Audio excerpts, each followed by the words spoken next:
It's just such a tough nugget of a little thing. The Swift Sport is everything a Mini Cooper S wishes it could be and will never be again. Now, mechanically speaking, to be honest, there's really not even much point of me being in this video, so... Now, this might surprise you, but owners of these actually do have some complaints about the driving experience. Okay, as with all of our videos, we do go into these trying to be as balanced and as objective as we possibly can be, but I've got to be completely transparent about something. For Jim, our resident mechanic, and myself, the Swift Sport represents everything we love in a car. Even for Sam behind the camera right now, and Cal that will be editing this, weirdly, the Swift Sport has kind of become almost the ReDriven spirit animal. However, as much as we love the idea of the Swift Sport, are these as good as we've built them up to be in our minds? At the end of the day, it's just a cheap little hatchback with a punchy engine and sporty suspension, right? I mean, surely after a few years and thousands of kilometers, the budget-conscious build quality must result in quite a few issues. Well, you know what? That's what we are here to find out. So let's dig into the Swift Sport and find out what goes wrong with these, starting with the exterior, and that's not much actually. See, really the only common complaint we came across from owners with these is that the paint on them is extremely thin and susceptible to damage. In fact, plenty of owners highly recommend that you PPF the front and the roof at the very least. Obviously, if you don't and you let stone chips go unchecked, rust and corrosion can build, and that's just a nightmare. And aside from that, no, that's it. We really honestly couldn't find many other common complaints about the exterior. Now, this is interesting because when you compare this car against other cars in this class, sometimes even costing tens of thousands of dollars more, they can often be guilty of electronic gremlins, plastics degrading and becoming brittle and rattling and falling off, all sorts of panel gap and other bigger paint issues and corrosion issues. Yet the Swift Sport seems to avoid all of those things. Also, another thing these seem to avoid is just a convoluted range of models and engines and updates. Basically, you have two iterations, and even then the update just included some extra tech and updated safety features. But aside from that, they have the same engine, the same transmissions, even the styling remained pretty much unchanged, and locally, we primarily received just the single trim spec. There was a limited edition Red Devil, but the only difference from the regular Sport was just a bunch of red and black visual highlights. Internationally, you can find other special and limited edition models, plus a mild hybrid version. But another advantage to these is because they're so light, this thing only weighs 970 kilos. To put that in perspective, it's only about 200 kilograms more than just the battery pack in a Tesla Model Y, but because of this, the running costs are so affordable. We're talking insurance, rego, taxes, and all the consumables from fuel to tires, brakes, suspension components. Compared to bigger and heavier performance cars, these things won't break the bank. And speaking of the finances, another area that these things can beat so much of their competition is in just what they cost to buy. Currently, used examples are ranging from about $17,000 to about $36,000, but that's only part of the story. Take a 2020 manual example. They were selling brand new for around about $29,000. These days, they're swapping hands for around about $23,000. That means it's retained around about 80% of its value. Compare that to plenty of other cars in this class, and these are at the very, very pointy end of the field when it comes to depreciation. Which actually, that's not great news if you're looking for a bargain, but it could be awesome news when it comes time to sell, if you ever actually did want to sell it for some reason. Actually, just on that, one owner that we spoke to mentioned how much he regretted selling his Swift Sport. Now that's interesting because the car he replaced it with was a BMW M140i. That is an exceptionally good car. But does this mean that this is better than the BMW? Anyway, let's talk about design and the visuals. And look, we know looks are a subjective thing. That makes total sense. But I've got to tell you, everybody involved in ReDriven absolutely loves how these look. It's just such a tough nugget of a little thing. And like, okay, granted, this one isn't exactly standard anymore, but it goes to show that the Swift Sport, it looks awesome when standard, but then it lends itself so nicely to some intelligent mods. Overall, the design language, everything, just great. Actually, just on the whole mods thing, loads of owners that we spoke to mentioned how well these can respond to some intelligent modifications, not just visually, but also mechanically. But we'll delve into that more when we drive it. However, it's when you get inside that you'll see there are certain modifications that are almost mandatory, but we'll get to that in a second. Our hot tip here when it comes to parts and accessories, not just for these, but really for any car, is to hit the link below and check out our mates at Automotive Superstore. They have everything from performance engine and suspension parts, brakes, aftermarket wheels, dash cams, car care products, and over 400,000 other parts and accessories. So chances are, no matter what you need, they're going to have it. And if you're not sure what parts are going to suit your car, all you've got to do is jump on the website, type in your rego, and it will filter down to the parts that are perfectly suited for your car. Plus, they ship Australia-wide, so it is super convenient. And this is awesome when it comes to the Swift Sport, because easily the biggest complaint we came across with these interiors was that the standard infotainment systems are completely shit. Now, this is something that we've seen with quite a few different Suzuki models, and owners highly recommend that one of the first things you should do is bin this system and, yeah, fit an aftermarket system, ideally from Automotive Superstore. See what I did there? Look, it's great that it has Apple CarPlay and Android Auto and Bluetooth, but owners have reported dropouts, the system can just become painfully slow, using it is not intuitive, and overall it just feels like a cheap Temu spec system, because that's kind of what it is. However, 2024 examples are being delivered with a Pioneer infotainment system, and it is a massive, massive improvement, although the speakers haven't changed. And according to the owners, this is another thing that you could probably update as well. But you know what? Aside from the infotainment system, that's about all we could find for common complaints and issues with the interior.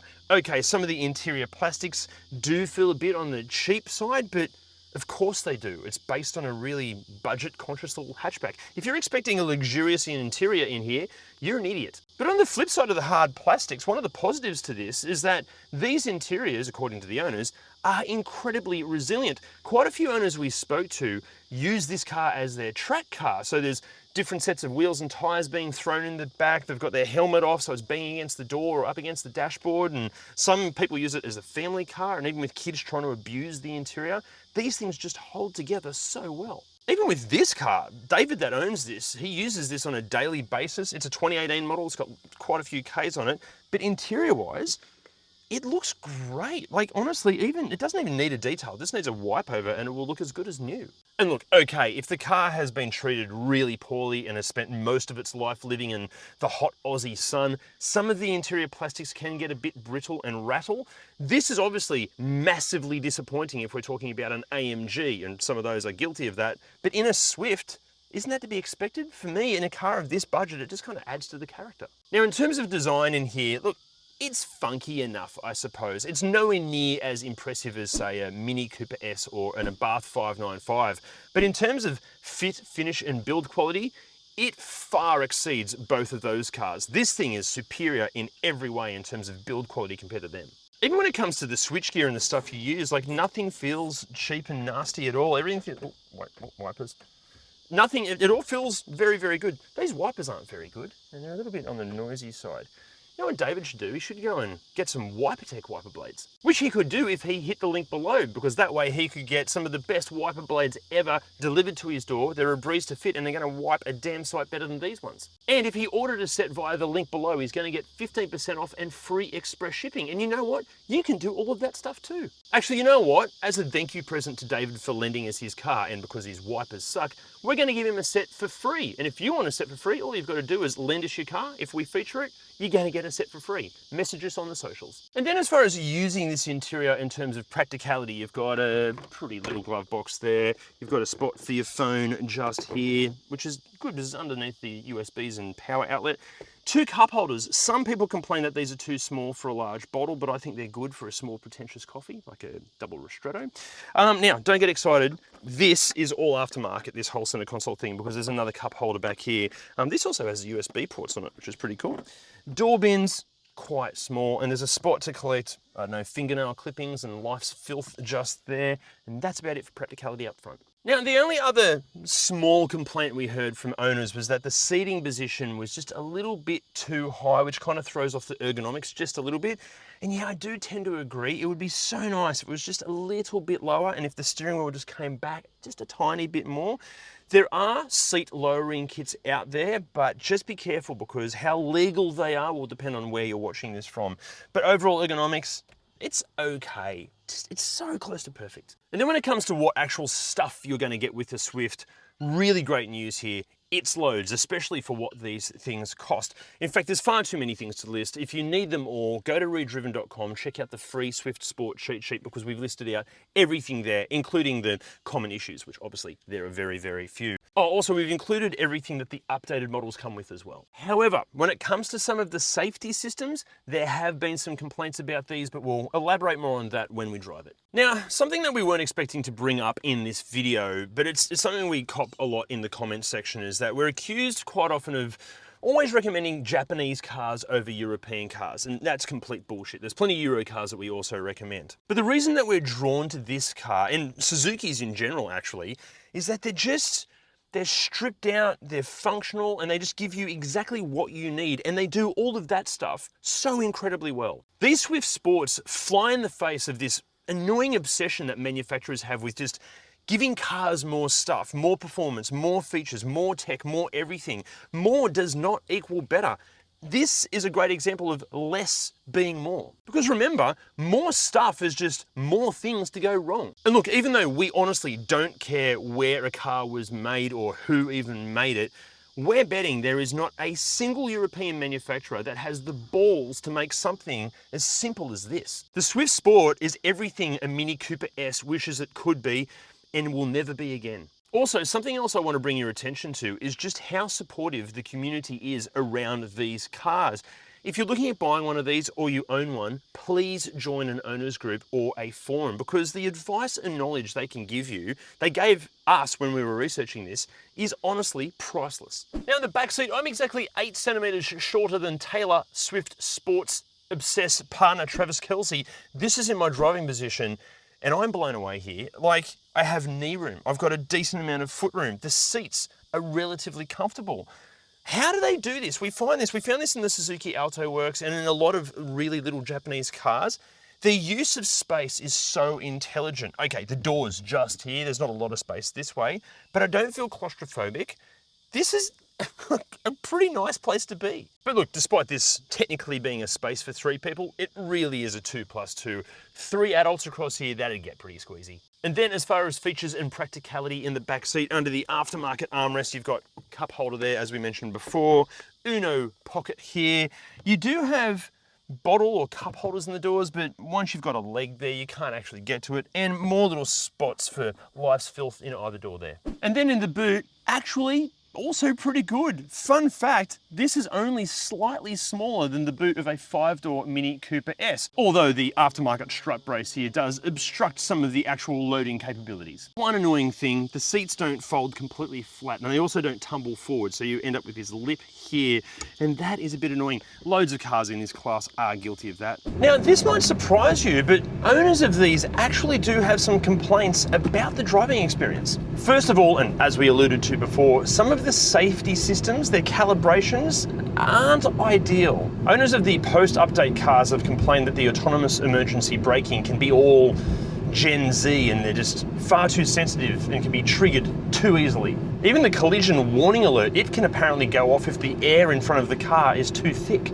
Obviously, I'm kidding, but do expect the collision alert stuff to be coming on all the time. However, this sort of stuff is not exclusive to the Swift Sport. We hear this from owners of more recently made cars all the time. Now, this next complaint, honestly, it is a bit of a trade-off, but the complaint is that the road and just interior noise can be a bit intense. But to have a car tip the scales at under a ton, well, some sacrifices have to be made, and in this case, it clearly is sound deadening. Next up, a few owners have made some complaints about the shifting, especially from first to second and third and then back again.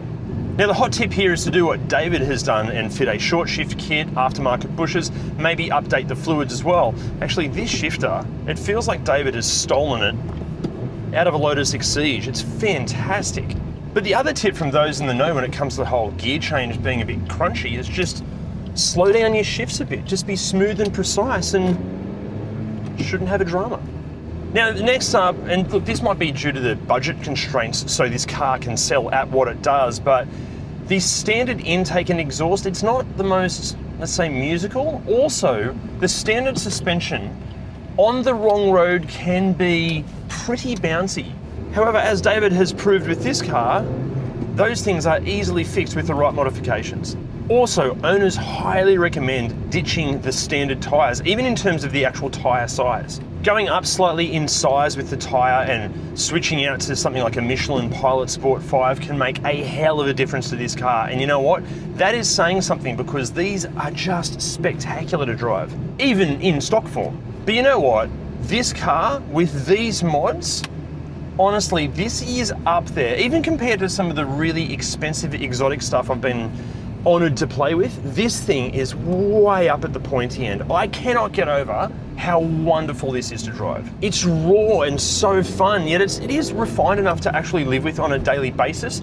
It almost feels like you don't actually drive a Swift Sport. It's almost like you put it on and wear it, and it becomes this extension to what you want a car to do. A lot of people say it feels like it's driving a go-kart. It's better than that. And look, obviously what excites someone about cars will vary from person to person. If you're the sort of person that is obsessed with brand image or straight line acceleration or being able to show off how much debt you can handle, well, this is not the car for you. But if you want something that is honestly super easy to live with every day, but then will make you laugh hysterically like that when you're going through some corners, this is the car. Or at least it would be, unless something mechanically were to go horribly wrong. What's the story there? Are these mechanically fragile? I can't really talk to you about that because I'm not a qualified mechanic. But you know who is? It's Jim. Yes, they are incredibly reliable, and really not much does go wrong. There are a few things that we have heard, but pretty much anecdotally really, a few high pressure fuel pump complications and a few head gasket issues, which was mainly from production complications where they've just not put together right. And most of those were picked up in warranty or even pre-delivery vehicles, so it's really hardly worth mentioning really. There have been a few with turbo complications, not very many I might add. In some cases the turbos just need replacing, but very few and far between. There was also a recall on these for the vacuum pump, so if you have one, just check your VIN, see if it's affected by it. So yeah, mechanically, overall in standard form, a very, very stout little unit. However, because they are relatively affordable, some of them are being modified. Now, you just got to make sure if you're buying one that's been modified, just make sure the mods have been done really well and maybe driven with some mechanical sympathy, or better yet, there's plenty of them out there to choose from. Just get one that hasn't been modified and do the tweaks yourself.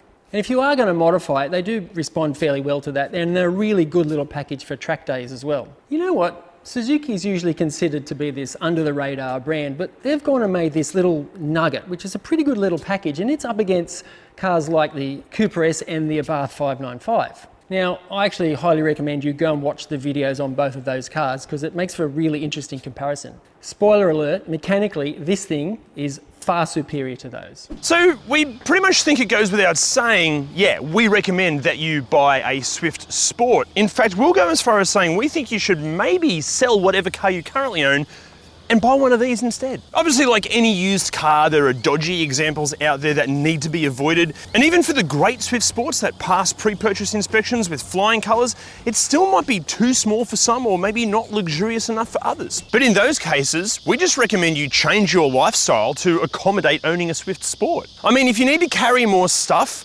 just don't. If you've got too many kids, have less or just pick two. Or if you want to go off-road, trust me, going around corners in this thing is way more fun than going off-road. In fact, you know what?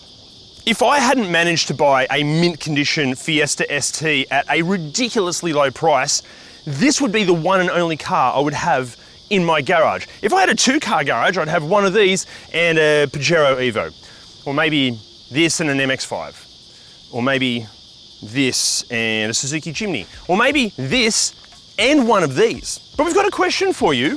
Why wouldn't you buy a Swift Sport? I mean, it's such a wonderful car. What have you got against it? Let us know in the comments. See you next time. Just how well these things can be transformed with modifications that they're almost planes.